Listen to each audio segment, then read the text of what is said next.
The Jan Brady syndrome. Jan Brady? Like when you leave for the prayer? The Jan Brady, who's the little sister who does gimmicks of look at me, look at me. Huh. I just think it helps everybody know that it's time. All right, Michelle, you ready? Principal. Ready? All right. All right, we'd like to go ahead and call our meeting to order. This is the Riverdale City Council meeting for Tuesday, December 6, 2022. Please let the record show that all city council members are present, as well as members of the city staff, as well as members of the police. The public. We have a lot of police officers here tonight, as members of the public. We will start off with the Pledge of Allegiance by Councilor Hilton. Please stand with me and recite the Pledge of Allegiance. I pledge allegiance to the flag of the United States of America and to the republic for which it stands, one nation, under God, indivisible, with liberty and justice for all.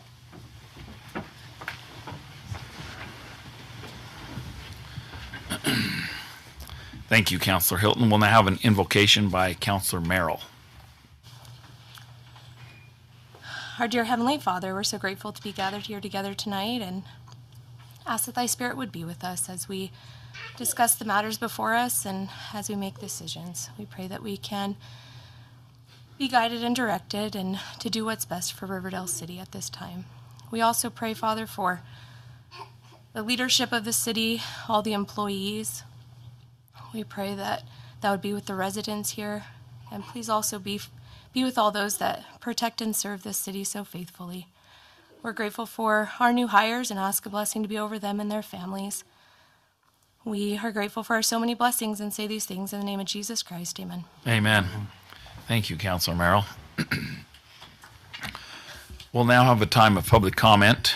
This is an opportunity to address the City Council regarding your concerns or ideas. No actions will be taken during the public comment. As you approach the microphone, please state your name and the city that you reside in, and try to keep your comments to approximately 3 minutes. Mayor, I do know that Bonneville High School is here and wanted to address the council. Okay. Hi, I'm Brooke Schmidt. I'm senior president at Bonneville High School, and I actually live here in Riverdale. And I just had some questions regarding the funding for our graduation party. So yeah, in the years past, we have gotten funding from this council for the party. I'm not sure of the exact amount that is given each year, but yeah, we were just set up, supposed to ask you guys if that's something that you would be willing to donate to. So, yeah, that's... Okay. Council, sure I can fill you in a little bit more on that. We actually, Right. you budget for this now, and so it's in the police budget, so they can contact Chief Brinkman, and he can walk you through all that. So it's there and it's waiting for you. Oh, perfect. Okay. Okay. That answers all my questions. It's way then. too easy. So easy. All right. We Thank do you. appreciate you coming, and yeah. it seems like you might be a little bit early this year. Like, are you guys... We're just getting ahead of the game. Yeah, we're very in good. the middle of our Christmas charity right now, so we're just kind of Very organized. I can tell there's some we Riverdale try. kids running it, so that's good. Like, exactly. I exactly. see another guy from Riverdale out Thank there. you. So, Thank all right. you, guys. Well, thank you. Yep. Congratulations on making it to your senior year. So that's good. Okay. All right. Yeah. Assistant Chief. We did Shop with Cop, Shop with the Hero this week. And this student body up here is amazing. The Christmas joy that these guys had to help organize this event. They wrapped all the presents. As we went in for breakfast, they're singing Christmas carols. I guess they fed us a great breakfast. We get to the Walmart. Santa Claus comes flying in, and we're lined with, I don't know how many students you guys had, probably about 100, and just singing great Christmas songs. And the spirit was there. So it took a lot of work for these guys to organize that. They probably don't get a lot of recognition for doing it, but like it was very humbling as I walked in just to see all your smiles and hear you sing. It was awesome. So that would be cool to What time does that take place? Like, So we started at 5 a.m., so they got to get up early. Ooh. They fed us breakfast at 5 a.m. We had breakfast, and then we cruised down in the with lights and sirens all the way down to Walmart. And like I said, I think some of the people were there probably till, 10 o'clock? By the time they got done wrapping presents. Wrapped a lot of presents. So it was really cool. Well, that's great. We Anyways, appreciate they're here, so I thought, you know what? We got to give them Yeah. a shout out. Yeah, Thanks. thank you all.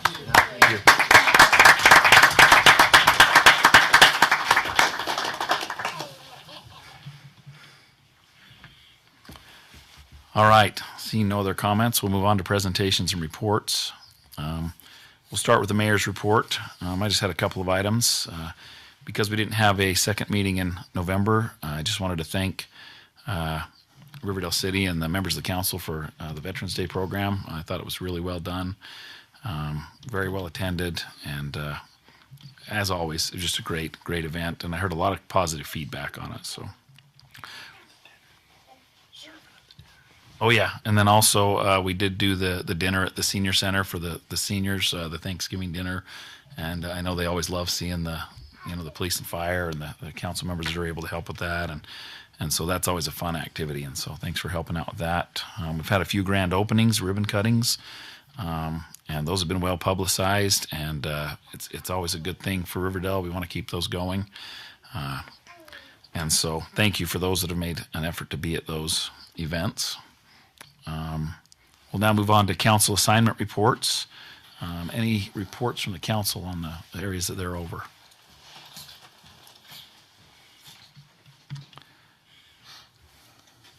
Seeing none? Okay, so we did have one adjustment to make in those council assignments. Councilor Hanson has asked if she could possibly be put over the veterans kind of liaison with the people in the city that want to do veterans activities, and we're going to have Councilor Merrill be assigned to the Youth City Council. Right? Does that work for you too still? Okay, that'll be great. So we appreciate you serving on those assignments and look forward to hearing your reports back on how it's going.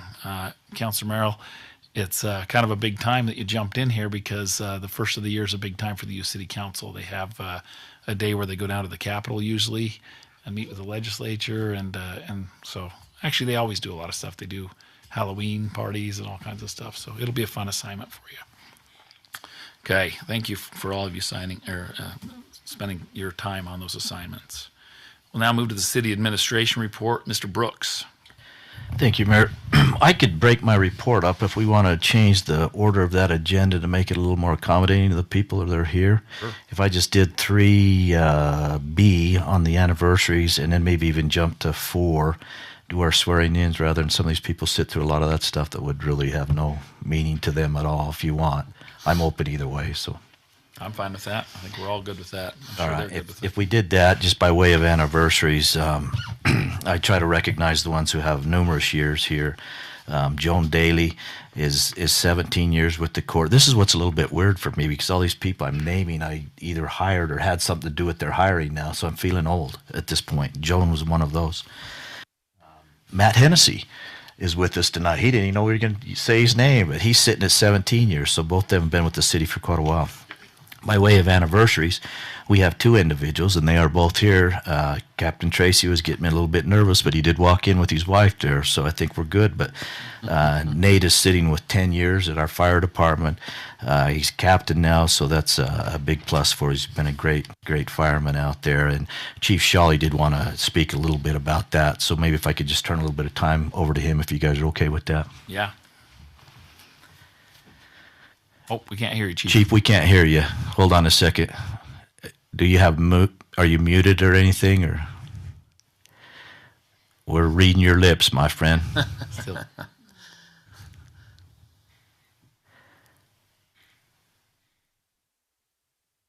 Is there anything on our end, Michelle? Well, And is the volume turned up on the TVs, or is that where it comes through, or?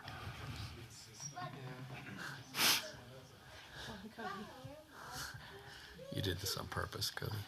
While we're working on that, I did have something I wanted to see. I noticed Mr. Brooks skipped over one of the people on the report, and that's Mr. Brooks. He has 18 years with us.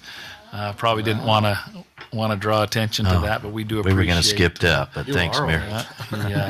He's currently serving as our city attorney and our city administrator, so we appreciate him and his dedication.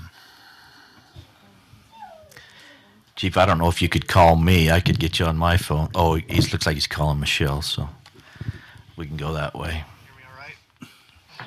We hear a little bit now. We're trying to get you close to a mic, Chief. Try that. All right, give us a. That's better. So first, I apologize, Nate, for not being there tonight.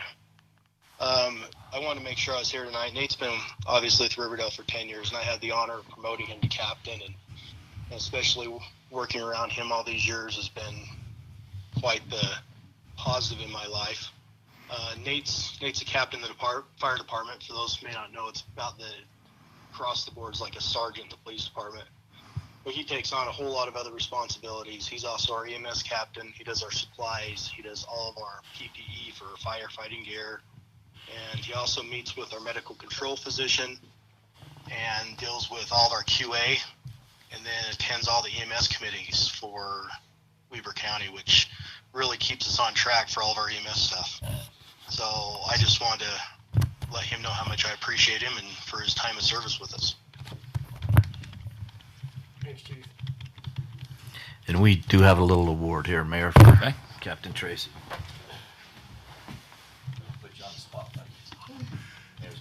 Shake your hands. Right on. You wanted to give a speech.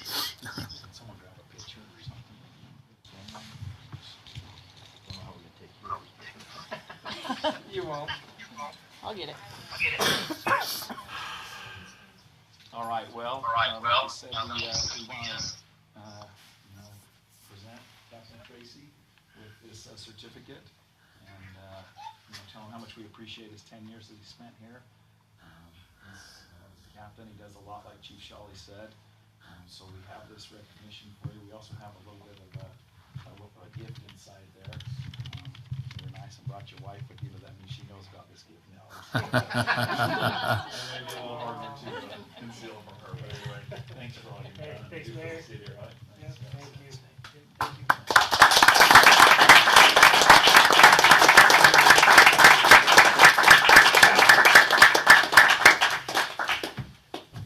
I don't know. I've never talked in this thing. I'm not a public speaker.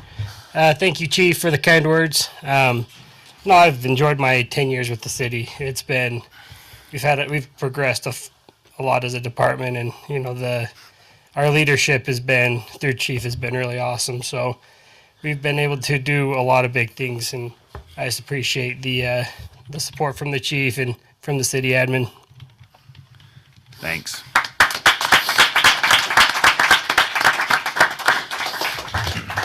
And finally, last but not least, and he's hidden on that second page, but that's kind of what this guy does for the city. He does a lot of things behind the scenes.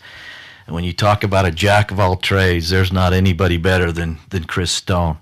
Chris is celebrating 30 years with us now, and we've found how valuable he has been just in this last year or so when we brought him back over away from the senior center, just kept him here doing things, and we didn't realize all the things that he did, and it's been shocking, to be honest with you. So it never fails. Anything I ask Chris to do, he does it promptly and professionally, and it's just absolutely amazing.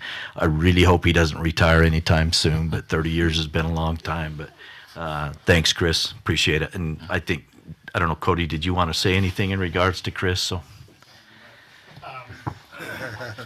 Chris, just an example of Chris, last week he had a dentist appointment when it snowed, and so he got up early, came into the city, shoveled snow rather than sit at home and just go to his dentist appointment so that the rest of us wouldn't have sidewalks, and that we're snowy, and that's kind of how Chris is. And I think all of you have worked with Chris. He's pretty handy. He can do about anything, whether it's a lock that doesn't work or something that got spilled on the carpet or a newsletter. He's always there to help, and we really appreciate him and the time that he spent with the city.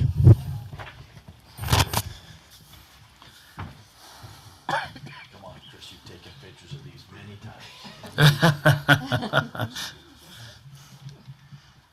Well, I want to say a few things about Chris, too. First of all, he doesn't look old enough to have been here 30 years. I just can't get over that. But he really does do just about everything. As a new mayor, it's been great to have someone like Chris, because I've been able to ask him just so many questions, he does all the little things like, I'm like, what do I do about this? And he's been there so long that he's like, well, this is what you do. You know, and he helps me with my newsletters, he formats stuff. I'm like, well, I want to do this. And we started a new thing in the newsletter, and he never, ever is like, I don't think we can do that. Or, that's not a good idea. He just always does it. And that's what I've heard about Chris, too. Like, everybody in the city knows that Chris just goes and gets things done. And so we just appreciate that so much. We got this certificate for you. You have a nice little gift in there too, and yours actually isn't so little after 30 years, so you're well deserving. Really appreciate it, so thank you for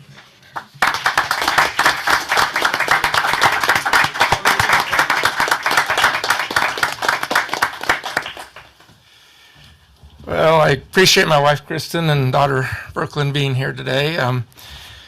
Anyway, I don't know what happened. I don't know where the 30 years went. It's crazy.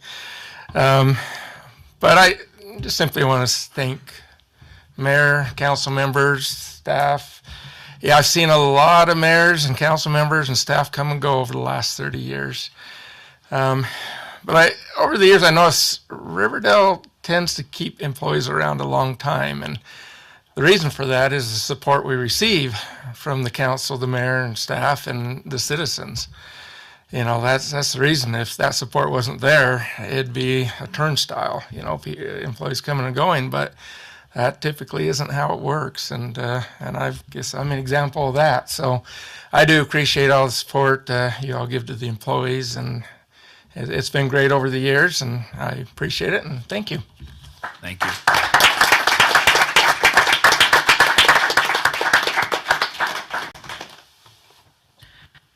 All right, if we could maybe jump into the swearing in of the officers, then we can get a lot of these people out of here. So we'll turn the time over to Chief Brinkman. Maybe they want to stay for the Maybe they do. Right. And you are welcome to stay. If you want to stay at this meeting, you stay as long as you like. We're not trying to get you out of here. You're welcome to stay until the deep, dark evening with us. But congratulations to Chris and Nate. They're both awesome employees that I've really enjoyed working with, that just do great work all the time. Anytime you ask either one of them to do something, they get it done. So definitely have enjoyed my time with them. Christopher, come on up. Eddie, come on up. Come up. Let's do a quick introduction before I have Michelle swear him in. We actually are supposed to have Juan here as well, but as it would work out, all of our guys except for Chris that are supposed to be sworn in tonight are working right now, and there's too much going on out there, and so Juan hasn't made it in yet. All of you probably remember Juan Torres that worked here. He took about a year break and decided he wanted to come back. And He went to be a resource officer. Yeah, well, he did, and he did a fantastic job from what I hear, because they were all up there crying and calling us mad that we were bringing him back here. I had a big party for him up at TH Bell, but to Juan's credit, he did a fantastic job up there. There's a lot of parents that have made comments about the work he's done with their kids up there, and so we're getting a really good. We know Juan; he's a great guy. Bilingual, does a lot of good things for us, so we're excited to get him back. And technically, he's already been sworn in here, and so we'll probably be okay. I just didn't want him to feel left out, but we're really excited to have him back. And then this is Christopher Moriali. And I've been told I have perfect, was that right? Did I hit that? I have perfect pronunciation on his last name. It's not the easiest one, but so yeah, I'm proud of that. Chris comes to us from Davis County Sheriff's Office, where he worked in corrections and then went out on patrol just for a very short period of time, and decided he wanted to come work here, and we gladly brought him over. And he just started last week, so we're just about a week in, and he's doing really good stuff out there so far from what I've heard. Had a few good cases over the weekend that gave him some good experience already. And then this is Eddie List, and he's also from Davis County Sheriff's Office, where he worked in corrections you were 4 years there, correct? Almost 5. And it's kind of funny. Eddie used to work loss prevention at our Walmart from about, I think it was it 09 to 2014? So we kind of knew him back then when we'd go on calls over there when he was catching shoplifters, and it was kind of weird when he applied and came in for an interview, and we were like, "Oh, we know you."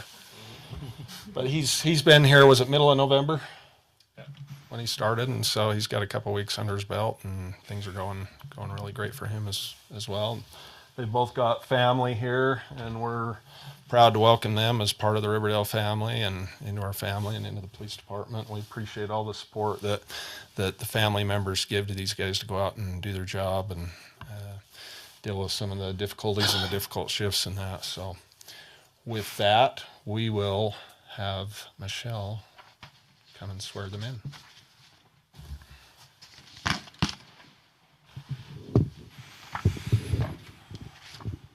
This isn't so you can hear me. All right, raise your right hand. I'm just do this at the same time because it'll be a lot better. Okay. And repeat after me. I state your name. I, Chris Weston, Do solemnly swear do solemnly swear that I will support and defend the Constitution of the United States of America. that I will support and defend the Constitution of America Listen up. And the state of Utah and the state of Utah against all enemies, foreign and domestic. against all enemies, foreign and domestic. And I will discharge my duties Will discharge my duties as a Riverdale police officer with fidelity. as a Riverdale police officer with fidelity.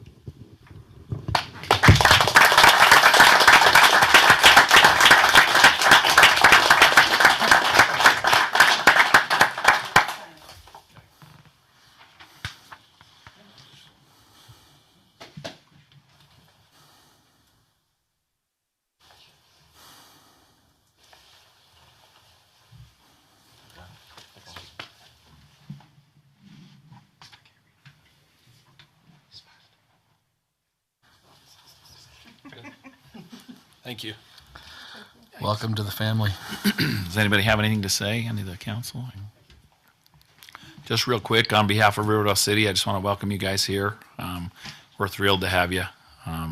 We know it's a tough environment that you guys work in, and it can be tough to find good officers. And I know that Chief Brinkman's pretty picky, and he takes it pretty seriously, and he really tries to only hire the best. I hope you guys paid attention to the invocation tonight.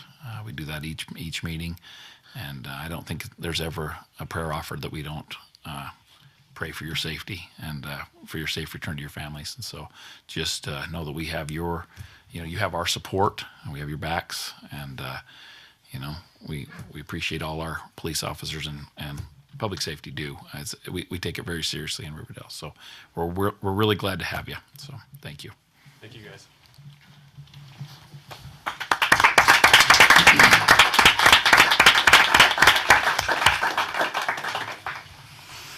All right, back to me.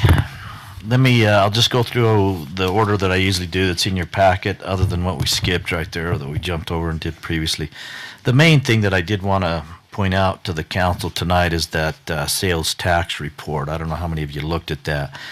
But if we compare 2022 to 2023 at where we're at this year, our sales are down. And that's why we're a little bit concerned and trying to be as conservative as we can, because this year at this point, doesn't look as good as it was last year. Still better than the year before, but I think we're starting to see, the same reflection that the nation is, that sales are down. And I was talking to Cody about this today, and he just recently read an article about that nationwide, the online sales are up quite a bit. So we don't know how that's going to affect us.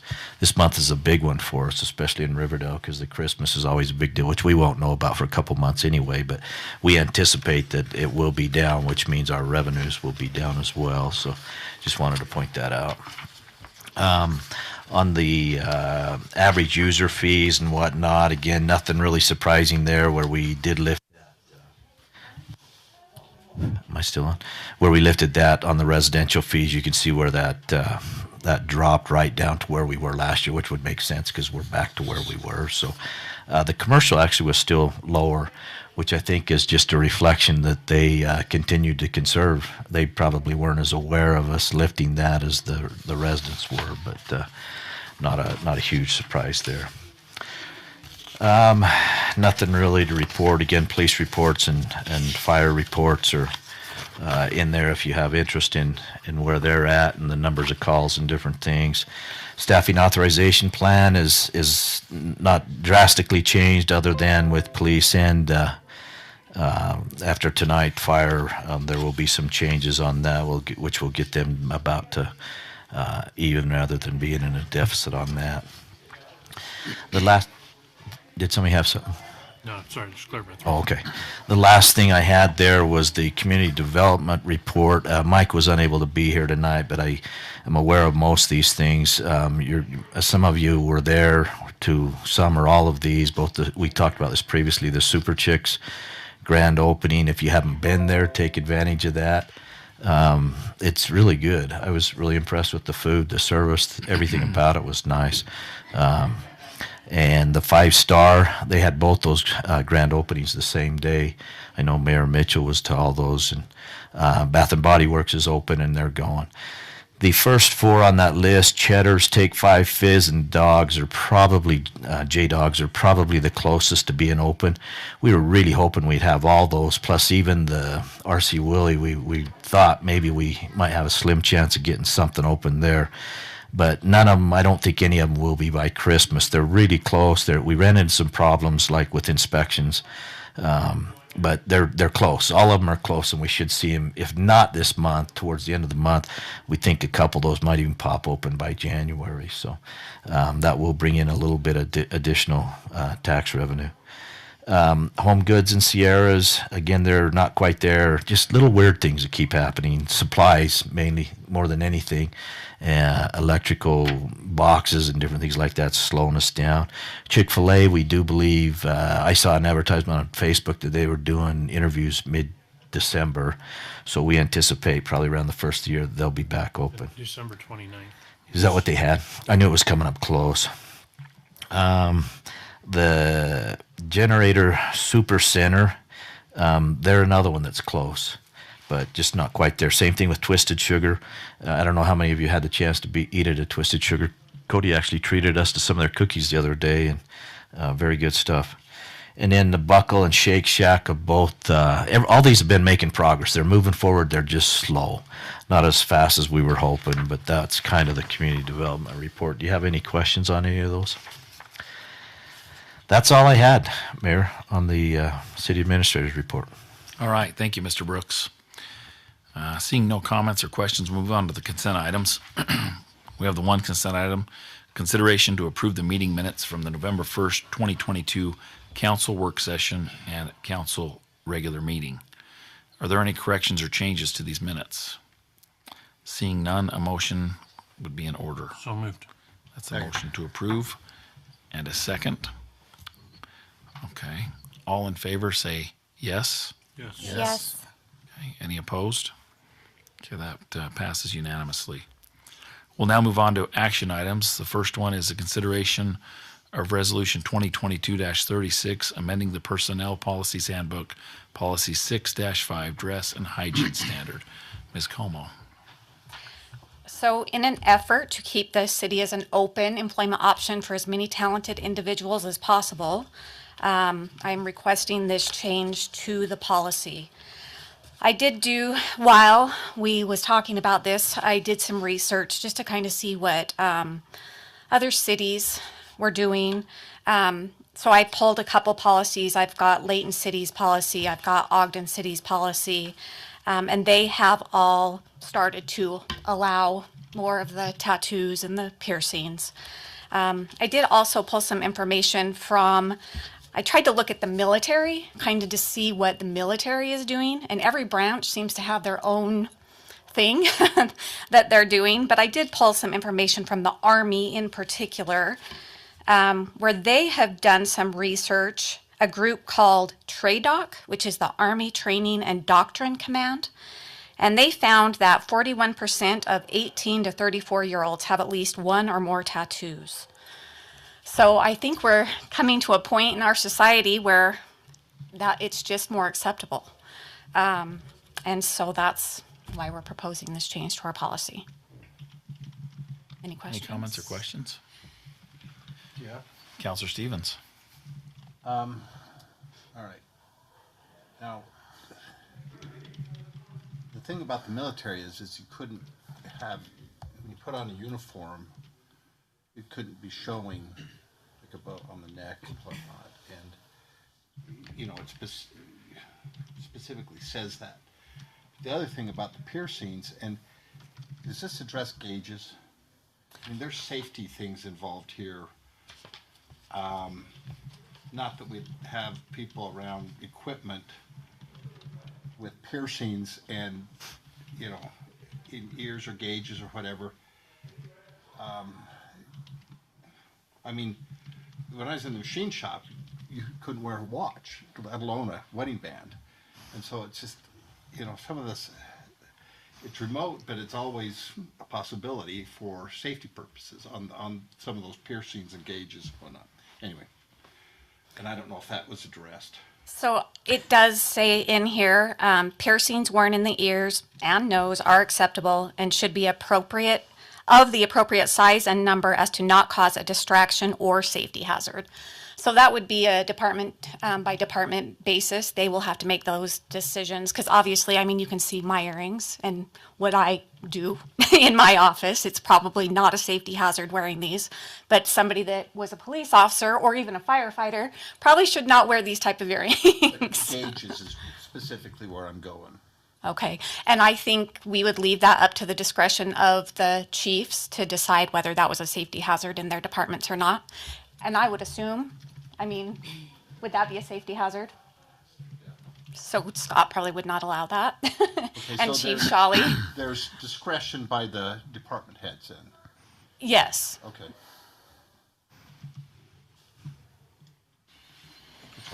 Okay. Councilor Arnold. So I wouldn't vote for this with any facial piercings. I'll say I'm an old fuddy-duddy. I don't care. I don't want a police officer, somebody at the front desk. I can't stand the bull ring. Was it septum piercing or something like that? They're starting to go like in their cheeks. You know, you go into McDonald's right now. There's a girl working there that's got them right here, and it's distracting. And you know, I think our population actually in Riverdale is older. You know, we've shown that through our census and stuff. So I don't have a problem with tattoos. You know, I think it's well written here. It's up to the chiefs if they want them covered. I think if it, and I think it should be written in the policy, because if it's not in the policy, and we say the chiefs have discretion, and we get some wild chief or something like that, I don't know. But I know people that have tattoos on their arms in other cities have to wear long sleeve shirts, things like that. But as far as like the nose piercings and stuff like that, I would strike that out, and if it's not, I will vote against it if it's not stricken out. And two, because here it doesn't say anything about facial piercings or lips or. It does say that they're not allowed anywhere but the ears and nose. Right. Okay. Yeah, and I would strike the nose. So you're talking about nose ring or stud? Or It both? would depend on whether it was a safety hazard or not. Like, I would assume, do you want to say something? Well, I just find it highly unprofessional to see that. Let me just add one thing that part of the reason for the change was something that I brought up. So when we were just hiring a secretary, half of the people that we did interviews with had a very small diamond stud right there. It wasn't nose rings or anything. And I thought, man, if that's our policy, we're eliminating, and they were all unbelievably qualified for the job. And so that was the thinking there. I mean, there's still the rings and some of that, there's safety issues with. I think we can deal with some of that. But that was the main reason for the piercings change, was to allow for that, because that's become unbelievably common as well. And we felt like we were probably going to exclude some pretty good qualified candidates, and it's not very visible. Most people don't even notice it. So that's just kind of some more info on that thinking there on that. Other comments, Councilor Hanson? I saw that it didn't allow tattoos below the wrist, and I was just trying to think of an employee in the city that couldn't do their job, or that I wouldn't feel good about the job they were doing for me just because they had a tattoo on their hand.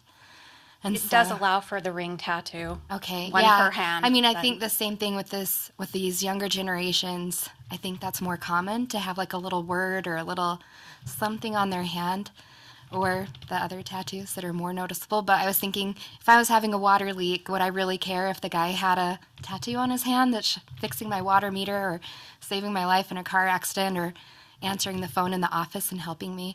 And I don't see that as being an issue. I mean, the face tattoos maybe get a little bit more difficult, but on the hand, I don't have an issue with that. I don't know how everyone else feels, but I'd be okay with allowing it, or giving the discretion to the department heads.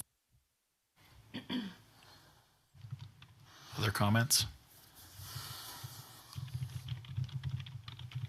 Where on here does it say the department heads have discretion? It doesn't. They would have discretion based on the safety hazard, because there's gonna be different safety hazards in every department. Okay, how about for professional appearance? I mean, And they're allowed also to have standard operating procedures within their department. So if Chief Brinkman wanted to make that a procedure for his department, he could do that. what does the teardrop mean? Lots of different things. Typically, I understand that means they've been in jail. Could be that, yes. It's Very common. Very common for the ex-cons. And so it's like, is that, there's got to be at some point a professionalism of appearance. And so where is, I feel like we address that where it says tattoos that contain offensive words, messages, slogans, or pictures, including but not limited to those depicting or displaying nudity, sexual acts, tattoos that may be reasonably be perceived as disparaging to gender, race, religion, disability, or national origin, or may be perceived to be gang-related, or which depict an attitude which the public may reasonably find offensive or unprofessional. So I feel like that Chief Brinkman would be able, I mean, the policy already says you can't have a tattoo on your face, so I don't think the teardrop is an issue. But if they had some kind of a tattoo that depicted something that might be gang related, Chief Brinkman would be able to say you can't have that, or you have to cover that, or. kind of, on the back of the neck, it's, that it's a tattoo, I get it. It's the messaging. It's not my generation, I get it. It's not my generation either. Councilor Arnold? And I'm not cool with having policies that we say, hey, we're gonna have this policy. You bring it through us to vote on, create a policy that can be broken on discretion. I mean, why? Well, I think they have to use their discretion. I'm sorry, I interrupted you. No, you're fine. I just think it would be, why don't we have a policy that says it's up to their discretion?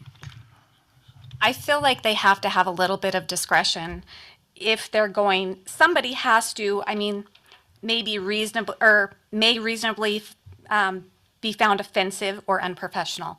Somebody has to have some discretion to decide if that is reasonable or unprofessional.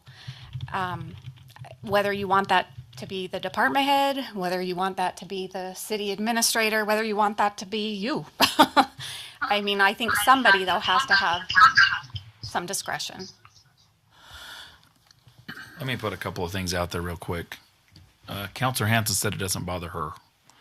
But obviously we're elected to represent the members of our city, and so we kind of have to take them into account and how they're going to feel about it, positive or negative. I think we also are looking at, there's another aspect to it about hiring the best candidates to serve the members of our city. So there's a lot of layers to this. Does it limit us so that we can't hire? I mean, I can see both sides of it. Maybe it's going to bother some residents, and so we need to take that into account. Not even just our personal views. And I think we got to be real careful to do what is going to be best for the 9,000 people that live here that we're elected to represent. And I'm not sure what that is at this point, but you guys get to decide. I'll just be the referee.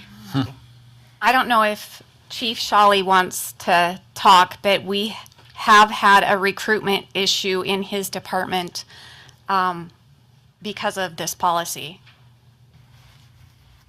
Chief Shawley, did you want to talk on that?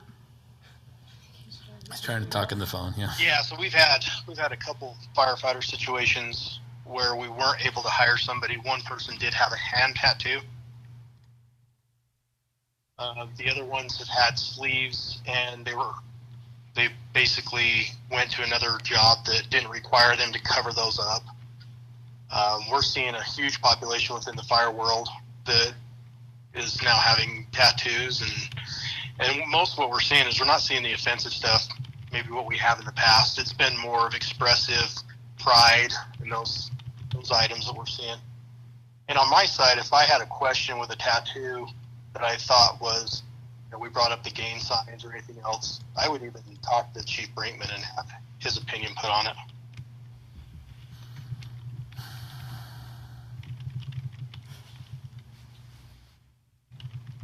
Thanks, Chief Shawley.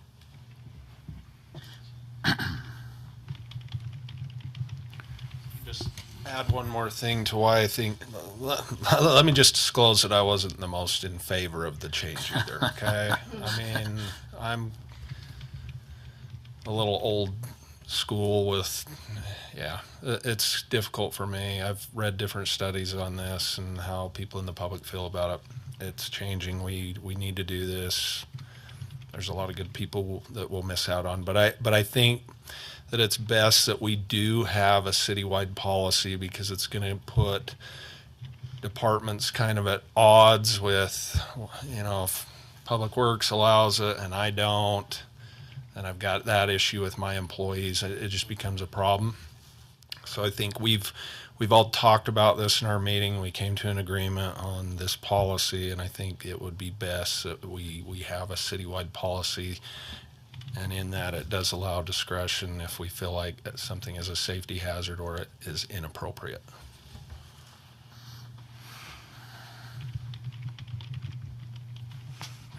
We brought this up in department heads probably 3 weeks, I think, different weeks, and this got beat up. It went all over the place, and this was the one that I think we could all swallow. Not that we all liked it or necessarily loved it, but we felt that we needed to do something, and this was kind of the compromise where we came down. But we brought it to you guys to see where you're at, because that's your call, not ours, finally. But we felt we could live with this. Councilor Arnold.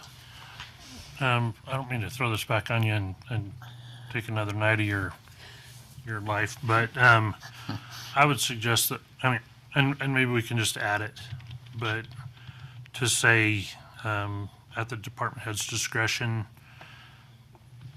this, whatever, because I don't want to make a policy. I don't want to vote on a policy that Sean's going to be different from the chiefs and all that kind of stuff. And like I said, I really don't have a problem. I just, I don't have a problem even with the little nose stud or whatever.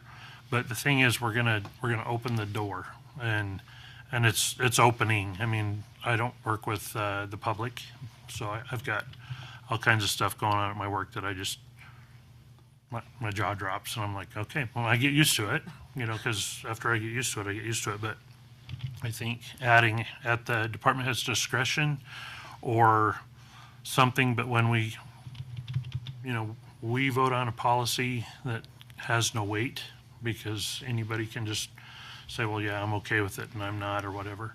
So I don't know if we can change that, table it tonight, or add that, because that's what it's going to be. And the problem is, once we start getting into it, it starts getting into an HR problem where that person doesn't like me because I have this piercing, because so-and-so has that piercing. And it's just like the chief was saying, other departments can do that and I can't, or I didn't get the job because I have that piercing or something like that. And so I think we should have a policy that says it. This is the policy, and if it's the department head's discretion, then that's what it is. So, and This is just my feeling, but I feel like, because we did try to take that into account as we talked about this, and I feel like saying the safety hazard portion is giving them that discretion. Just, I mean, like I mentioned with my earrings, like obviously someone in public works couldn't wear something like this, or even a police officer or a firefighter. But in my job, I mean, there's little chance that, you know, I'm going to get injured because I'm wearing this type of an earring. And so I feel like they do have that discretion. If you don't, that's okay, and we can change it however you like. I'm good if it says it in the policy, is what I'm saying. Is Okay, and it does talk about if it causes a distraction or a safety hazard. So the department head would be able to say, you can't wear those earrings, that's a safety hazard. Oh, yeah, that's good. Can you add the words, and where would you put it? We could put that at the very start of that, where we've stricken earrings. You could put it right there to start the whole thing off, and just put at the department head's discretion. You could put it right, for all employees at the department head's discretion, professional appearance also means. That'd work too. Just right at the beginning and say. Do that. I would prefer to do just a interlineation amendment tonight rather than bringing this back just for that, if you're in agreement with that, because that's an easy fix. So if you can just, whoever makes the motion, if you'll just include that, and I will make sure to get that added. So what I took was, for all employees at the department head's discretion, professional appearance also means that the organization expects you to maintain good hygiene and grooming while working. Okay. Is that acceptable to everyone?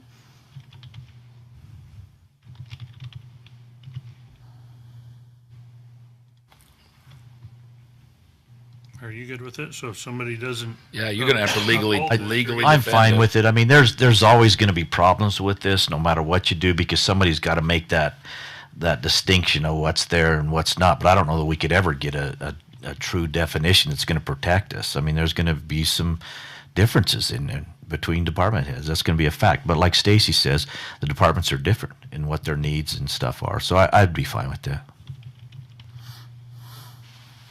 I'm fine with that. Everybody good? Yep. Counselor Arnold.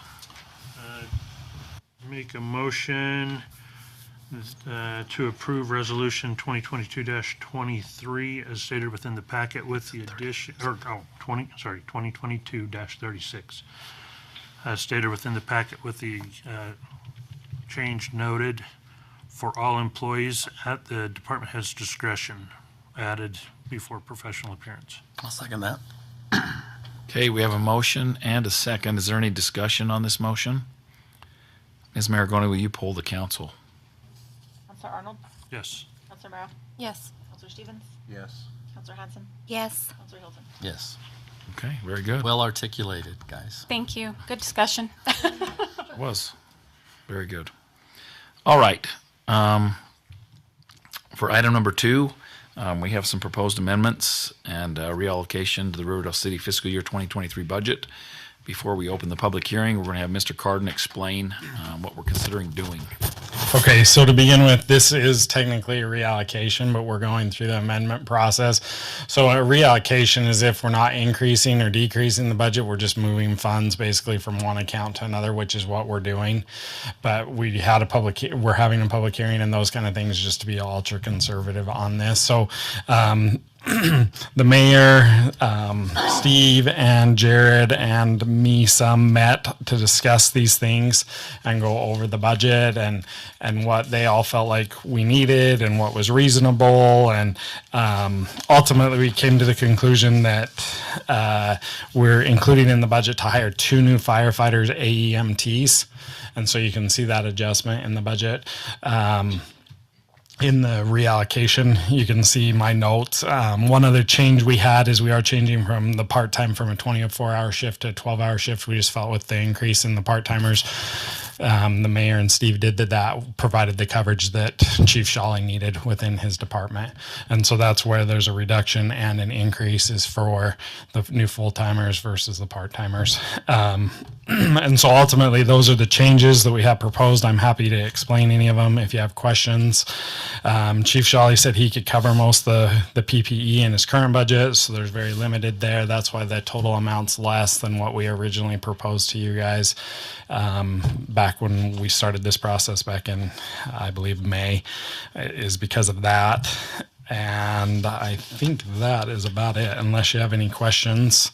That does leave about $130,000 of that property tax increase, but we still have stuff on that original list, such as code enforcement and those kind of things that we will work on next. And so we'll just continue to shave that off as we work on it. Any questions for me? Councilor Arnold. So, did I catch something or not catch something? Did you and Steve shave that 24-hour part-timer to 12 and not Chief Shawley? We all worked together. Chief Shawley was there.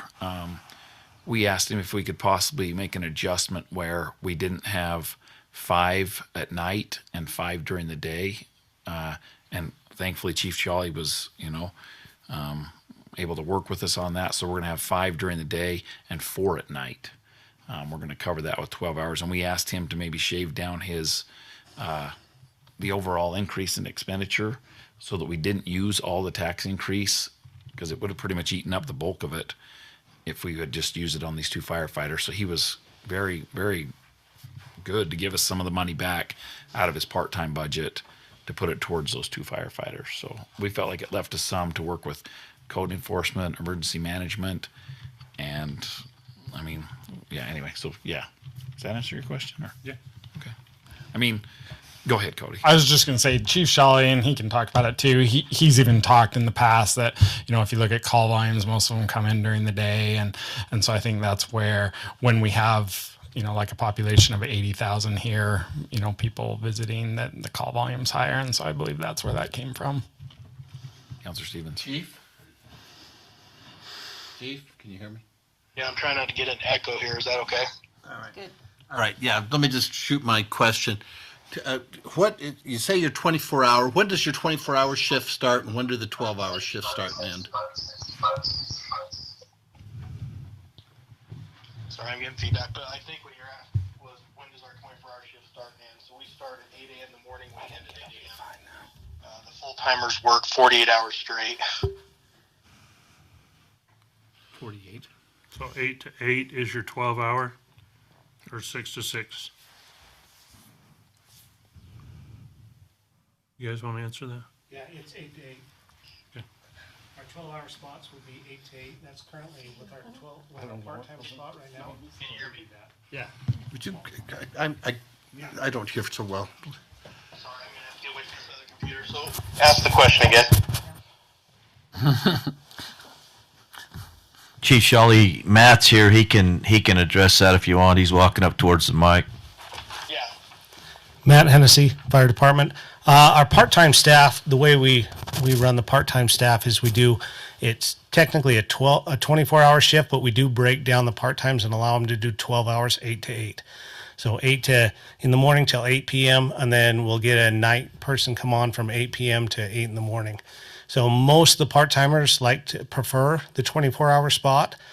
Just being in the fire service, we're used to working 24-hour spots or 48 hours. But we do break it down in 12-hour. In the past, early days of Riverdale, we would start doing a 6 to 6. And that's just a little education for you, because that allowed some of the other fire guys to get off earlier to go to their full-time jobs, because most fire guys work multiple fire departments. So that's how the 12-hour spot is staffed, or a 12-hour part-time spot would be staffed. Can you hear me, Chief? Will you stay there, please? Mm-hmm. So your calls, okay, so this is EMT, so that's also including the ambulance and whatnot. So your calls are, you said during the day, but when you break down that, like in 3-hour increments, there are times when you have a bigger volume or no volume, typically. So do you know that off the top of your head? So because I'm used to the 6 to 6. The 8 to 8's innovative. I like it, but it's more user friendly, if you will. But does it cover the peak times? So there has been some studies. I don't know that off the top of my head, but there are other agencies. Most fire departments in Weber County run 8 to 8. We do have South Ogden that they do their shift change at 7.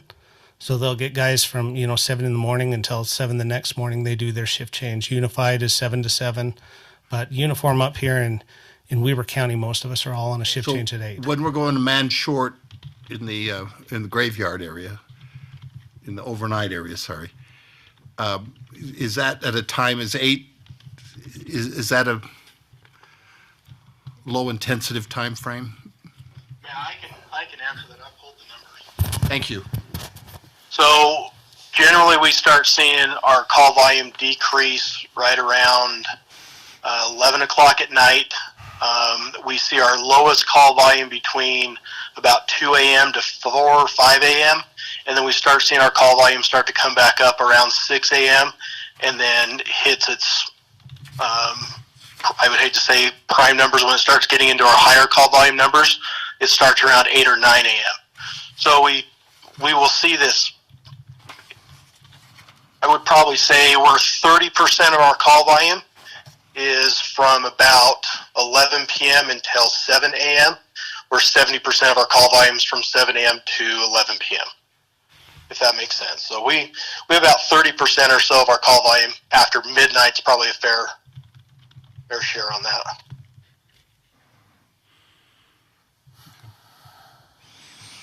So your manning shortage isn't really negatively impacted. I mean, during the overnight, the one man down to going from 5 to 4.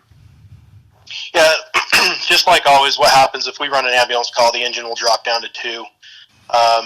What it will do is, with us having the 4, then if we have a guy on leave or somebody's sick and we can't fill it, we'll drop to 3. So that is typically what we're doing now, so that will just happen at night instead of during the day. Okay. Thank you.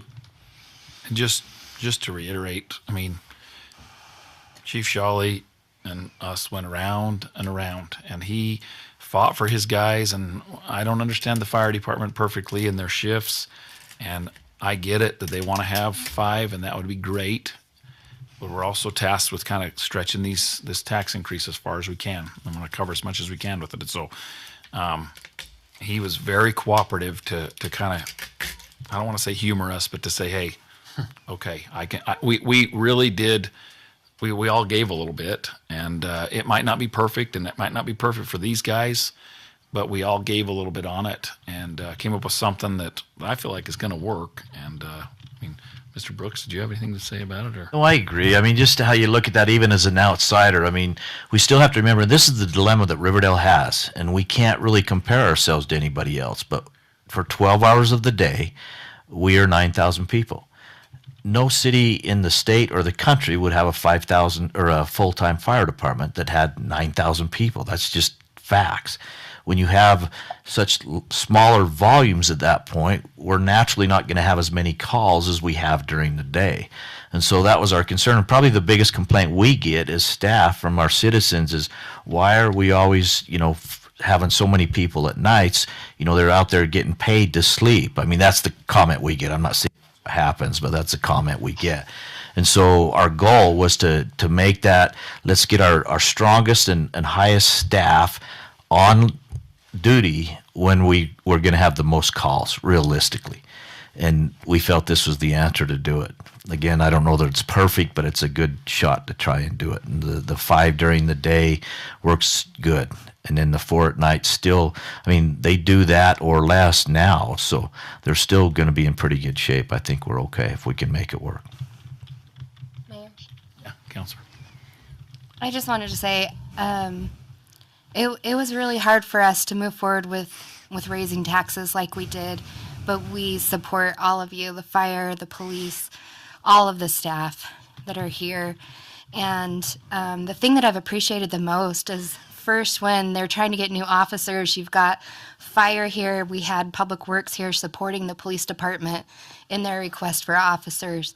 And then tonight, having you guys here supporting it and hearing that Chief Shawley and you guys have worked this out for the benefit of everyone of the city. I just really appreciate the work that you guys have done and that you're looking at the needs of the city and what maybe isn't ideal for the moment, but is going to benefit the larger group.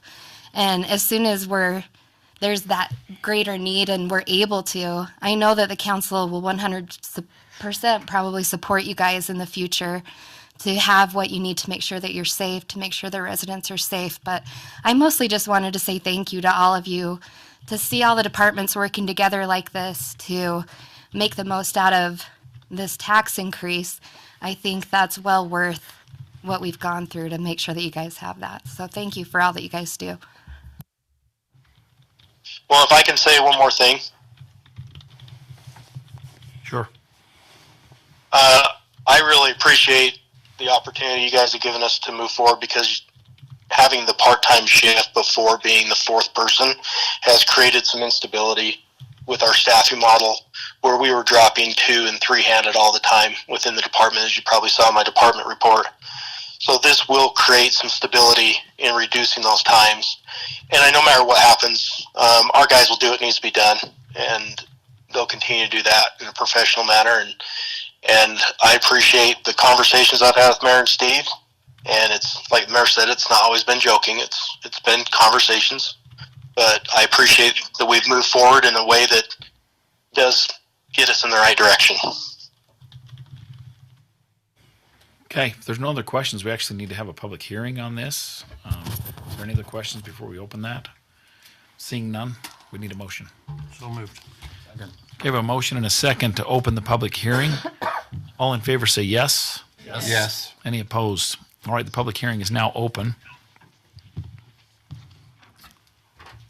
Seeing no public comment, we would need a motion to close the public hearing. So moved. Second. We have a motion and a second. Any discussion on that motion? All in favor say yes. Yes. Yes. Any opposed? Okay, very good. The public hearing is now closed. We have before us a consideration of Resolution 2022-37, adopting an amendment to the Riverdale City Fiscal Year 2023 budget.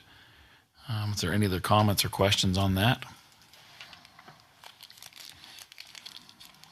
Councilor Arnold. Move to approve Resolution 2022-37 as stated within the packet. Second. We have a motion and a second. Any discussion on that motion? Ms. Maragoni, will you poll the council? Counselor Hanson? Yes. Counselor Arnold? Yes. Counselor Merrill? Yes.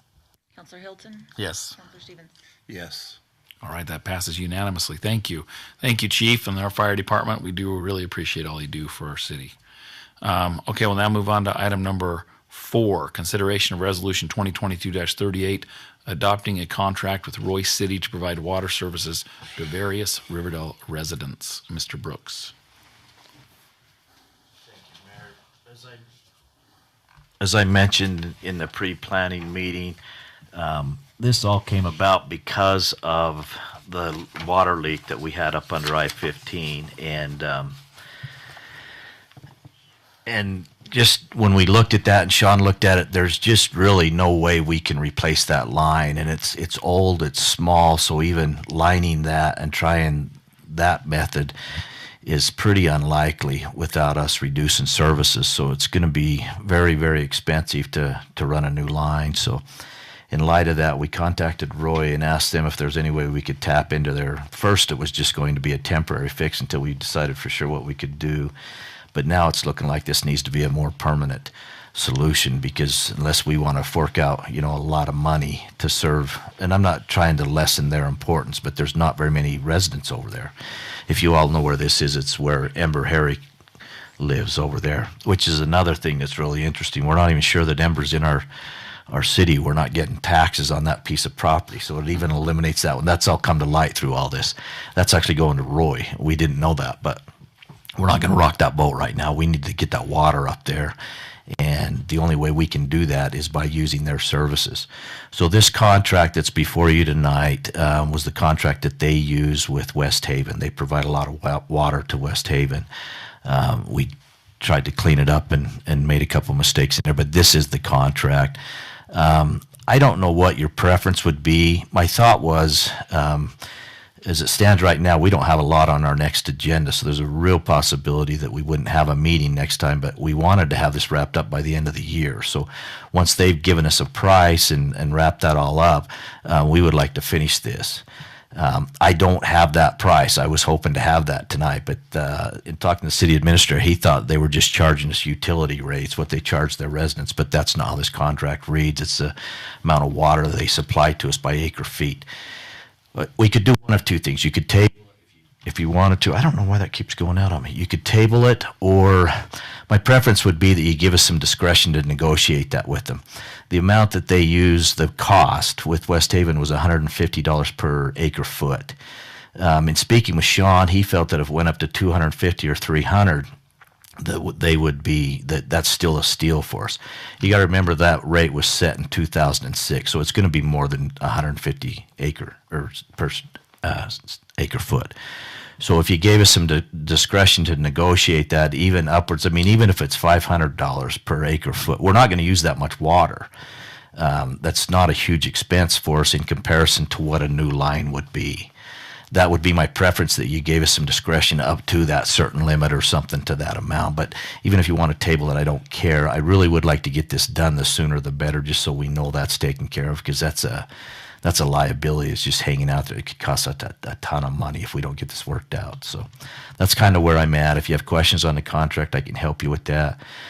It was paragraph 7. There were a couple of things that we tweaked today that we found. This thing's cleaned up now, but paragraph 7 in particular makes references that we missed 2 West Haven references in there that Alan pointed out to me this morning, and those would need to read Riverdale City. But other than that, it would read as is, just with the amount, not 100.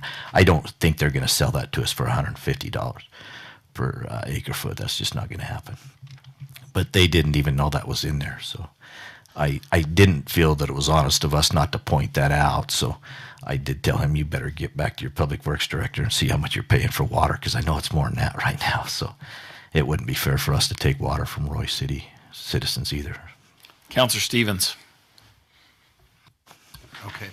Yeah, couple comments and questions.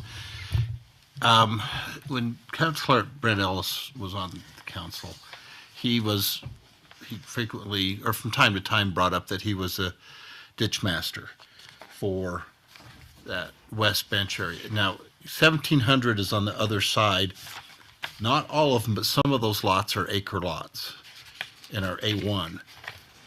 Do they have water rights? I mean, do they get not like ditch water? Do they get ditch water up there? And where I'm going with this is, so if we bring culinary water from Roy, are they using that for inside and outside like we do in Riverdale? I can't speak to that directly, but that would be my guess. They would be using it for both. So they could have ditch water. I don't know, because, to be honest with you. I thought, speaking with Mr. Cypers, I thought they had ditch water, but I don't know one way or the other. I assumed that based on some canals or ditches that I saw, or some head gates. And I think Amber has it now, and that, which brings me to the other thing, is I had a conversation with her a little while back, but and I think she has 3.5 acres that she got from Norma Cragen. Excuse me a second. That I says, just out of curiosity, do you get contacted very often to sell your property for development? She goes, several times a week. Now, she has no intention at this juncture, but, if that's in zoned Roy or in Roy, if there's a development, there's a question on where that is, that's needs to be resolved sooner than later. Yeah, two responses I have to that. One is any new development that comes in would still fall under that requirement to bring water with them, so we'd be protected in that sense. But 2, we have to put our own meter up there, because that's how we're going to monitor this. So I think after probably the first year, we'd have a pretty good idea if they were using way too much water that might be going to irrigation or something like that. But right now, we just frankly don't know. I don't think if Ember's excluded up there, the rest of those residents don't have huge pieces of property. So I don't think their use would be any more different than other citizens in the city, to be honest with you. Ember's is the biggest by far. 3.5 acres. Right. I think there's 3 1-acre lots, and then Are there next to her? Yeah. Yeah. To the north, and then And then there's the business on the end, and I Right. have no idea what their use is. Right, and I think that would be a relatively low use, that business down there. The apartment might be a little bit more, the fourplex. And I'm just like filling here because Sean's out of town, but I know he looked at all the accounts, and Ember actually already gets water from Roy City. There's a supply that comes in the back of Hey, her Roy house. City for She her does water? for her She water. does. And so, like, she's kind of null and void to this. I mean, we need to go in because if you look at the property taxes, the Riverdale city boundary goes around her property, but then she's paying Roy for her water and for her property taxes. So that's totally separate from like this contract I issue. agree, but it's like that needs to be resolved sooner rather than Right, and we'll figure that out. But the water, like Sean's already looked at all of those. He's driven up there a ton. He knows exactly what they're using water, and he felt very comfortable with this to address. And like I said, I'm the pitch hitter, so I probably don't have all these facts right. But they temporarily tied into the end of that line. So the line that Roy has is an 8-inch. Ours is a 6-inch that runs under the freeway. They tied into a 4-inch at the end by Ember's house. Sean told me that once all this gets resolved and they get it all tied in, at some point they'll go back and tie the 8-inch back into where the 6-inch ties in. So the pressure, I would assume, should do nothing but increase up there. And we should actually have better fire flows up there than we've ever had because it will be tied into an 8-inch that Roy ran rather than our 6-inch that's going clear under the freeway and stuff like that. So I believe all those issues should be resolved, and Sean feels super comfortable with it. When we were talking about this budgetarily, he estimated it'd be somewhere between $1 million and 1.5 to run under the freeway because it doesn't even run straight. If you remember, it runs at an angle along that old roadway. And so it's a huge length of pipe. And so even if we're paying, Steve was talking to me earlier about water rates. So we've been trying to buy water, right? And we have Weber Basin treat that. I don't remember the exact rate, but it's about $160 per acre foot when we bring the water rate, or we bring the water share to Weber Basin. So if Roy really charges us $150, it's cheaper than any water we could procure or like buy and procure and get treated. So it's really a great deal. And I think if we go and buy new water from Weber Basin, it's somewhere between $600 and $700 an acre foot. So even if they charged us that amount, I'm sure that Sean would still be like, yeah, let's do it. It's a great deal because it's way cheaper than the 1.5 for the line under the freeway. But I believe there's only like 80 residents up there plus the fourplex plus ARS. So it's not a huge amount of water. And those are really, some of them have like backyards, but like the fourplex, it's really small. And I believe ARS has a very, very small area because a lot of it's parking lot. And so he felt really comfortable with this and wanted to get it in so that he could finish some stuff because they technically haven't set the meter because to set the meter is like $20,000. And so he didn't want to set the meter with Roy until we had an agreement. And so anyways, so it's kind of on hold. That's why he wanted to get this passed as soon as possible. So.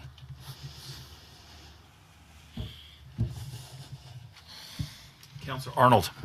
Move to approve resolution 2022-38, stated within the packet with the changes that needed to be made in the contract, giving the city staff the authorization to negotiate what they need to get this done. We need a dollar amount? No. No. I don't want to put it in there. That's the 'cause problem, is we don't know where that's going to come down. So All right, we'll leave it open-ended then. We have a motion. I'll second that. And a second. Any discussion on that motion? Ms. Maragoni, will you poll the council? Counselor Hilton? Yes.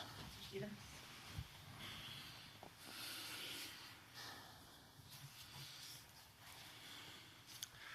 Yes. Counselor Hanson? Yes. Counselor Merrill? Yes. Counselor Arnold? Yes. All right, that passes unanimously. Thank you. Our next item is consideration of resolution 2022-39, creating a gym use policy and fees. Mr. Taylor.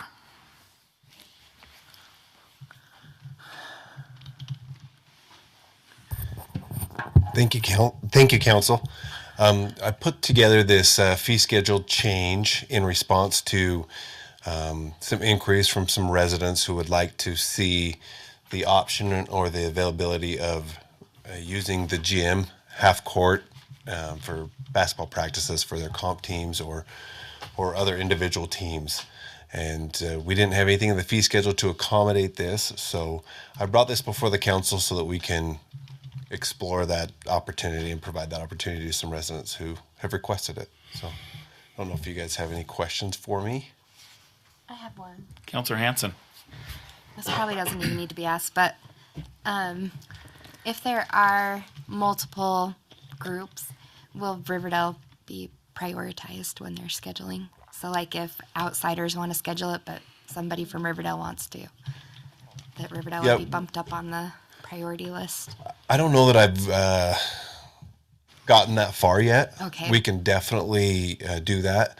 Obviously, you can see the fees. We had two different fees, a resident fee and a non-resident fee, that would help with some of that, right? The residents get a cheaper rate. But as far as priority scheduling, we can work on something like that too. Yeah. That looked good. Thanks. Yep.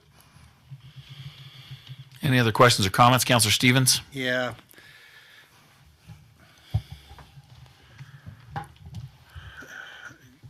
Two teams come in, they want to reserve half at the same time. Will you allow that? Okay, 7 o'clock at night. Team A wants one end, Team B wants the other side. So essentially, you're closing the gym to the public. It's in the packet, only one at a time. So what we're going to do is we will, like for instance, if Team A and Team B come in at 7 o'clock, it's open court time right now. It's not basketball rental scheduling practice time. And so we will designate all the different times. We'll manage that schedule. Just because somebody's not in the gym at 7 o'clock playing basketball doesn't mean they're not going to show up at 7:15 wanting to play. If we've advertised it as basketball open play time, we need to open court time. We need to keep that available for the public to come in and play basketball. But we currently publish an open court schedule on a weekly basis, both for basketball and for pickleball. We'll continue to do that. We'll use this tool to kind of fill in around that, fill in some times, whether we're scheduling half the gym and leaving the other half the gym for open court, or whether we have basketball games on one half the gym and on the other half we could use it for these practices. We're only going to make these practices available as they make sense for us and for our people. Just because this fee schedule's on the fee schedule doesn't mean that somebody can come to the front desk and demand to be able to pay that fee and access the gym in that manner at any given time. And in fact, we'll probably have an application process that they go through. And then we'll schedule that as it makes sense for our facility. They're not going to dictate to us Okay, so when those are available. what sports are you going to limit? Soccer? You can allow soccer, even though it might be bouncing off walls and stuff? Yeah, so there's some indoor soccer equipment that we would allow soccer, and then if they're using the appropriate equipment. They bring their own equipment. We have some equipment as well. Okay. And again, that's probably the biggest reason why we'd go through the application process, so that we understand exactly what type of use they're looking at, that we're all on the same page, that they don't show up expecting us to provide all the equipment, or vice versa, that they don't show up empty-handed. We don't have any equipment either. We need to have these discussions ahead of time and work things out, but we'll definitely protect the gym and make sure that everything is safe and appropriate. Having had kids do numerous activities and sports, wintertime becomes premium to find a place to practice in whatever sport. I mean, finding ice time if you're a hockey player, finding a swimming pool if you're swimmers, you get up and you go at some very odd hours. Whether or not that's something that these people want to do. Now, my question is, Roy Complex minus the pool is essentially very similar in amenities to our facility.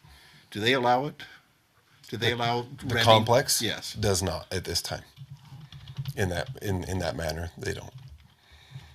There are a few other facilities that do. Like, I'm just curious. Far West, their gymnasium there. South Weber, their family activity center, does as well. Farmington, their indoor facility, They all have that on their fee schedule. And Those you are the looked three at that I could theirs, and find. we're comparable. So I have their fees sitting right in front of me. Far West does it full gym. They don't have a resident, non-resident. And for the full gym, it's a $50 an hour fee. So South Weber was $20 an hour for half the gym, $35 an hour for non-residents for half the gym. And then Farmington was $38 for residents, half the gym, and $60 for non-residents, half the. So we're in that ballpark of what those Just facilities curious, charge. have you asked them, because, you know, again, I'm some years removed from these things, and I can see once word gets out, this is going to be something that is going to be requested a lot. Sure. But once again, we don't have to grant every request because the open court time that we have is valuable, and residents appreciate that. We also have a lot of youth sports and a lot of games that go on in the winter. We have an after-school program. We have a lot of different uses for our gym. So this isn't going to be because they request it, we just have to do this all the time, all day. This just gives us the ability to take care of those groups in a way that we can't right now. But we're going to have to manage what mix of uses, and we're going to have to manage that schedule just like we currently do. This just gives us one additional use that we don't have a fee for right now.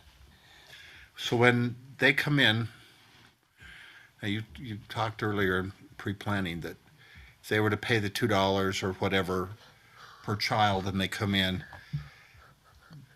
does the adult need to pay? If they're not renting the gym, but just doing open court?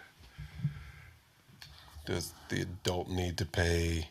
Because a lot of times you'll have, never mind, the coaches, the parents. You're asking, do we charge the adult that goes in and coaches the kids or whatnot? Right. Yeah, if they're using our facility, we charge them. Or so the adult who's waiting. I mean, they might not be out on the court playing basketball, but they're out on the court teaching basketball. They're using the facility. Okay. All So right. we charge them. Yeah. Okay. Thank you. Yep. And I have all the confidence that you're going to protect the facility. And So this is just a fee schedule that we're going to the council with. It's not scheduling. You know, we're not going to take our gym schedule to you guys each week and have you approve it, or each month. It's just a fee schedule thing. We'll continue to manage that schedule like we do. Thank you, Mr. Taylor. Councilor Arnold. Move to approve resolution 2022-39 as stated within the packet. We have a motion and a second. Any discussion on the motion? Ms. Maragoni, will you poll the council? Counselor Stevens?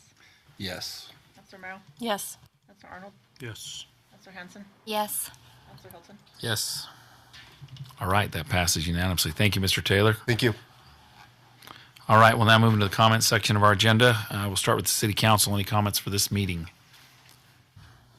Seeing none, we'll move on to the city staff. The only thing I'd really bring up at this point is, and I mentioned this, you alluded to it earlier in the meeting, we do not have anything currently scheduled. I think we beat Mike up so badly last year he didn't dare schedule anything. But in fairness to Mike, it's kind of weird. Our community development has just been hit and miss. They're either there or they're not. He has nothing, and I don't think he purposely did that. I know he's got some things on the 27th for his community development kind of stuff, and we'll have stuff early in January. But my guess is we probably won't have anything pressing or anything like that. So my thought was, and we generally, we did up until the last couple of years, have canceled that meeting. So we will keep that open at this point. But if I don't have anything really pressing, I will probably be reaching out to you to cancel that. So I'm just giving you some forenotice of that. Unless it was something real pressing, we probably would push it later into early January or something, just so you all know. Okay. All right, and I don't have anything as the mayor, so we need a motion to adjourn. So moved. Second. Motion a second. Any discussion on the motion? All in favor say yes. All right, we are adjourned. Okay, we have an RDA meeting. How long is this meeting going to be, Mr. Brooks? Won't be long at all. Probably 10 minutes each item. Okay. And I won't take a little break right now. We'll just keep going. Is everybody else okay to keep going? Yeah. All right. We would like to welcome you all to the RDA board meeting for Riverdale City, Tuesday, December 6, 2022. Please let the record show that all board members are present Also, we have members of the city staff. We don't have any public here, so we will dispense with public comment at this time and move on to agenda item C, presentations and reports. A senior housing update from Mr. Brooks. Thank you, Mayor. As I mentioned earlier, we just kind of wanted to keep you updated on this. The senior housing deal, man, it has just been crazy. Let me tell you what's done, and I asked Rich to stay here because Rich has been spearheading this, and I don't think he realized what he was getting into. But so we have renewed all our leases almost, pretty much. There's a few we did not, but Rich met with all them, 16 out of 20. So that is with our new lease that brings in a lot of the new terms, new conditions, the new rate, all that stuff. Rich did those last week. There are a few that we have notified that we weren't going to renew those, and we've had 3 move out already. 2 vacated at the end of November. Yeah. One of them gave us notice he was leaving. He'll be out at the end of this week. Yeah. And then a third one that we gave notice that we won't renew by the end of December. Right. And here's the dilemma we have on this, and this is the part that my city attorney side has been so nervous about. I received notice yesterday from this one tenant who is still in there that they've hired an attorney and plan on pursuing us because they feel that we're picking on elderly, so it's a violation in that sense. This has never been about age. It's about health. And where we do not have the staff to man that facility over there, if someone is not fully independent, we have asked them to terminate their lease over there voluntarily. And 3 of them have done it, and the 4th one doesn't look like they're going to. So this one could get a little bit messy. I feel unfortunate, but I don't see where we have a choice in this, because if one of those individuals is unable to vacate that facility and we have a fire, like at night, somebody's going to die, and we can't afford the liability. And that's why we've been very proactive about this. The thing that's happened that's been really unfortunate is a number of those tenants were brought in when Larry was here, and they have aged 15 years since then, and they're not capable of taking care of themselves. So it's sad, and we don't want to do it, but we don't feel we have much choice. And fortunately, 3 of those were gracious enough to move out. God, we've had to do some crazy things. There's been a number of, in Chris's 15 years there, he's never had to deal with some of the things we've had to do in the last 3 months. These people are just getting to the stage where they need help and they need care, and we're not capable of providing that. We've had to clean up messes in hallways and different things in rooms that we shouldn't have to be doing for individuals who are fully independent and able to live on their own. So I just want you to be aware of that. We're not picking on anybody. We're not doing that on purpose. But as we've moved these people out, and I just got a bid back today on the paint alone, by the time we rehabilitate some of these facilities, we're probably looking at about $15,000 each between painting, flooring, carpet, because you figure they've been in there for 15 plus years. It's hammered. So we've got to replace everything. And that's not addressing the kitchen cabinets that are Right. 17 years old. Right. That's not renewing anything. So that 15 is a partial price. Yeah. Because at some point those cabinets that are 17 years old will need to be addressed, as well as all the appliances. Right. We're not including that in there because we're not planning on updating those. That's a very partial cost. Yeah. And I bring that up because, we had talked about doing rent increases in 3 steps because we didn't want to just blow them away. But boy, now the more I'm looking at it, you figure 15,000, we'll have probably 4 of them right now.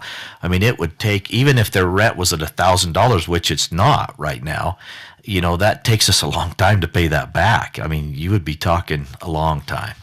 So you can see where we're not even coming close to paying for that facility, just the residences. That's not anything else. That's just the residences. Mr. Brooks, and you guys don't even know this because I haven't even told you this, but I had a resident contacting me this week. complaining that the parking lot had not been plowed, and that the walks weren't shoveled, that Miranda was shoveling the walks, and that we should have somebody, hired or something to do that, where we don't have anybody hired. The fire department, I think, plows it when they get They do the when parking get lot if they're time. available. And we don't have somebody to remove the snow, and We have worked on that, so just this week, Okay. though. But once again, You got to pay for it. It costs money. that person, we're not first on their list. Yeah. So that's what I'm saying. This is turned into something that I don't think we anticipated happening. It's very expensive. If we start getting into lawsuits, it's going to get even worse, and we don't want to go there. We're meeting with them tomorrow. I just wanted you to be aware of it. It's turned into a mess. I mean, it really is kind of sad. We've had to bring in public works guys on the weekend to clean up some of this stuff that's happening because we can't just leave it, And unfortunately, these people don't even know what's happening. And it's just a sad story. It just really is. But, man, this has turned into a mess. It's just been crazy. And a lot of this has just come to head really since the first of the year. This one, for instance, we didn't even know. We knew that the husband was having some issues, and so we'd started to proceed on that. And then we come to find out that the wife's probably worse than he is. We didn't even know that because we don't see these people all the time. We don't have full-time care there. And even when Miranda or Rich are there, it's not for that purpose. They're there doing other things. But, if we had a fire at that time, we may be able to help some of those people, but we're not set up to do that. We're just not. And so it makes me really nervous where we're at liability-wise. And we'll try and clean it up as best we can, but we might have to look at some other options too, maybe even lowering our age of these people that we're letting in there, because we need the revenue to help pay for that. But, man, it's just getting messy. It is just really scary. So I just wanted you to be aware of that. Rich is known as the doctor, is the doctor of death or something to that degree. They hate the angel of death. They hate him over there. And it's unfortunate because we're not picking on people. We're just not. But we have to look out for what the best interest of the city is. And so we're making decisions based on that, and they're not really happy with some of the things we've done. But just so you know, all that stuff is moving forward. I think we're headed in the right direction, but it's painful to get there. It really is. So. I hope you don't mind me adding this, but if you guys hear something from somebody, if they reach out to you, don't hesitate to ask a question. But understand that there are a lot of upset people over there, so you might hear some complaints. But we can maybe shed some light on it, or. And they're upset over the guy that won't leave because they think they're trying to support him. Is that what they're upset about? Just that we're making people or asking people to move out more than anything. They still think they're in relatively good health. Some The of these group people of them all Yeah. think that Sally is fine. Why It's are a we tight community over there. Yeah. As a whole, Yeah. each individual is different, but as a whole, it's their home. And they feel that they have the right to live there until they don't want to live there. Well, And so we have a little bit of a different perspective as the landlord, as the RDA, and as a tenant. And so we're not necessarily coming together on this stuff. And so they get really upset at us. is this going to come up at their board meeting? It possibly could. I know, actually Larry Hansen wanted to bring it up at the last board meeting. Yeah. And was told by the board not to come. Yeah. But he wasn't going to bring up any specific No. individuals. No, not individuals. He was just the going to bring senior up the housing plan. component. Uh-huh. The board themselves, some of them live there, but they don't have interest in hashing that out at their board meeting, because that's not the role of the board. Is that because, that's what I was just It's going to just ask. not the role of the board. But, somebody reaching out to mayor doesn't surprise me. And that might increase in frequency is what I am concerned about. So just, that's kind of the heads up is like, hey, you might hear some pretty disturbing things, but there's another perspective as well. So just understand that, and we're trying the best we can to treat people the best that we can. But we've got to address some issues too. We haven't told any of them they have to move out. We've asked them. You've We asked contacted the family members and said, we don't feel your parents they shouldn't be living The here. three that They need moved, care and they they need agree help. with that. Yeah. Yeah, they're not happy about it. I mean, you look at the one daughter's situation. She's got her mom and dad both in there. 2-bedroom apartment. She's paying, what, $700? Maybe it went up to $800 or something now. She won't find that anywhere else. You're talking the one that hired the It's attorney? still going, yeah. And she does show up. Are they a one bedroom? They're like 5 So it's even cheaper for them. And she does, to her credit, yeah, they're married, but she shows up and takes good care of her parents. But they don't all get that. I mean, that's kind of the exception rather than the rule. And so they're reluctant to move those people, but they're not even taking into consideration the liability that we have on our shoulders by having them there when they shouldn't be there. So they hired an attorney and they, go into litigation. Under what grant? I don't know. We haven't met with them. I just got the notice today, so we'll meet with them tomorrow. And at this point, I probably wouldn't say a whole lot anyway, just because I want to see what they've got. I have no idea. Is there guidelines, a policy that covers Well, we've made it really clear. Part of the problem is our lease was pretty weak before, and this new lease, I don't know, it's in there 3 or 4 times. Some of my language that we make that independent living, there's no question that's priority number 1. It has to be. And that was Larry's point, is that it was always intended to be independent. Right. Yeah, I think at that time it was fine. They were all younger and healthier and things like that. That's changed. It's way different now. And when I'm not knocking on doors, investigating or anything, but issues come up that shouldn't be coming up. We have to expend resources on it. It's damaging our property. We start addressing it, and then it's apparent that there's a problem with a certain tenant, or and then that's how these are being addressed. There's no proactiveness on my part. It's more reactive. I'm dealing with all the messes that they're leaving behind, and these aren't messes that you'd be leaving behind if you were independent. These are bodily issues where they can't control themselves and that kind of thing. And we obviously want to be very sensitive as we try to get these rates at the rent up, but that's going to relieve a ton of fiscal pressure to get somebody to, remove the snow or take care of the parking lot or take care of the property. Like, if we can get those rates up, closer, and I don't know how we do it, but it needs to slowly. There's nothing $500, $600, $700 that just doesn't exist. I think it has to be self-sustaining. We can't. It does, and even at this 3 year, we thought this would be self-sustaining, and now as we're turning over these units, it's like we should go up to that higher amount. Like now is the way we're looking at it, and we're going, geez, this is not good. We had no idea it was good. You're not gonna be It's just the cost. You can't find stuff. Even paint was shocking. I mean, we were talking almost $8,000 just in paint alone, and that's not counting floor, carpet, nothing. And we're going, oh my goodness, this is getting ugly fast. And anytime you turn one over, I think you're in the $1,000, $1,200 range. I don't know what you're looking at, but I want to be sensitive to the ones that are in there. But man, if you turn it over and we rent to someone new, like I don't know what you guys are the RDA board, but let's go market. It's already set up that way. That's Okay. what you guys voted on. Okay. Okay. So the current residents, we were going to tier them up. Yeah. But anytime we get a new resident, they're right there. Where at?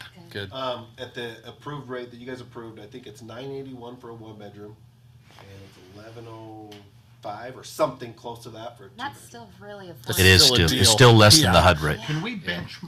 Well, and that's why we're feeling like we got to move that target even. We haven't even brought anybody on that rate, and we're working as well. And that was our plan on that, Bart, is to keep it at least at the HUD rate, and we're still not even there. So, we were trying to be sensitive to them, and ease it in a little bit, but we may have to ease that in faster than what we anticipated. Can I, on the light issue, the light bulb issue from the beginning? What's that? When you guys first took over and we had a city staff that was going over and changing light bulbs and units, someone mentioned to me later that these weren't normal light bulbs, that these were fluorescent lights in kitchens. So as we're turning over units, is there going to be an opportunity to remove these commercial lights so that we can have more of an expectation of the residents taking care of themselves? Because a fluorescent light change is completely different than just a simple light bulb. We can look at that because we talked about other things even. It's kind of weird. So we have 2 ADA apartments over there, and one of them was on the 2nd floor, which is mind-boggling to me. And my thought was let's take another one of those on the bottom and maybe convert that. But again, you're looking at all these costs. It's like almost prohibitive, So we're exploring options, and we'll take a look at that. I was unaware of that particular issue. I knew that they were mad, but the light bulbs I heard about were just normal light bulbs. So it's just turned into a tough battle. Board member Merrill. So was the budget for the 900, was that with the assumption that you were going to be doing remodels or partial remodels and stuff every time it turns over? Was that including that, or do we I need to go believe higher? we came to that number based on our projected costs, which I think there was something in there. Cody could speak better on this. There was something in there that helped with some of this infrastructure replacement, but we didn't have a hard cost of what it takes to turn over a unit. And that's one of the things that we're trying to get with this new batch is let's track to see really what that's going to cost so we can build that in, right? But I don't know that it's fully built in there. And, you know, we had you guys approve that higher rate, and I'm not confident that that higher rate's going to get us to the break-even point like we need to be. We're going to have to evaluate that again once we can kind of zero in these numbers a little bit better. Well, and predicting the cost of materials like that. Yeah. Yeah, nobody was expecting. We didn't expect this. $8,000 paint job. No. You know, so. And to Rich's credit, you probably all heard we had that 6-page waiting list and all that kind of stuff. They have gone back, Rich has and Miranda, and they've gone through that, and that's dropped down to about 130 now, I think. So a number of those, they just either didn't respond or just said we can't afford that newer rate. So that's not as high as it was, and we're going to be a lot more even selective at this point. We have to. We don't have a choice. Just real quick on that waiting list. In the past, you put your name on there. 7 years later, you get offered a unit, and like for 7 years, we've promised you that unit, so it's yours, and you come in. But there was no evaluation on whether that person is independent, could afford Should have it, been. Should have passes been. a background. None of that. Yeah. We promised it to them for 7 years, so we're not taking it away now, was kind of the attitude. And so as we're filling these vacancies, we will still use the list, but they've got to qualify to live there. Absolutely. Credit check, background check, reference check. They've got to be independent. We're not going to move the wrong person in. And so if you're number one on the list and you've been waiting for 7 years and you're not independent or you don't pass a background check, you're going to be taken off the list and passed over. And that's going to cause people to be upset, and they might come to you guys. But once again, I mean, we're just letting you guys know Don't have a that choice. we're handling things a little bit different because if we're moving the wrong people in, we're going to continue to have these problems at a faster rate. Well, and you do have the endowment fund if you needed the extra money to do these remodels, right? Right, For and the housing. and we do, but the longer we leave that there, the longer we last. So that's the whole idea, is not to touch that if we don't have to. Catch up until we. And we may have to. We're not ruling that out because we've got to. That was the whole idea. We wanted to turn these over a lot faster than we did in the past because before Chris would do all this stuff, and it took a long time. So those could sit vacant for 4 months. We don't want to do that anymore. We got to do it fast so that we got money coming in again. But it's going to cost us money to get there. So just so y'all know, that's where we're at. It's tough and it's unfortunate, but you may get some phone calls on it. We're cracking the whip, unfortunately, because we have to. Any other questions on that one? Okay, thank you. Thank you for all you guys are doing. We appreciate it. All right, no consent items for tonight. We do have an action item, consideration to adjourn into a closed executive session pursuant to Utah Code 52-4-205, purchase, exchange, or lease of real property. Do we have someone willing to make a motion to go into a closed session? So moved. Second. We have a motion or a second. Any discussion on that? Ms. Maragoni, will you poll the board? Sorry. Board Member Merrill. Yes. Yes. Board Member Hilton. Yes. Board Member Stevens. Board Member Arnold. Yes. All right. We are in closed session. Yeah. Will you close that door, Rich?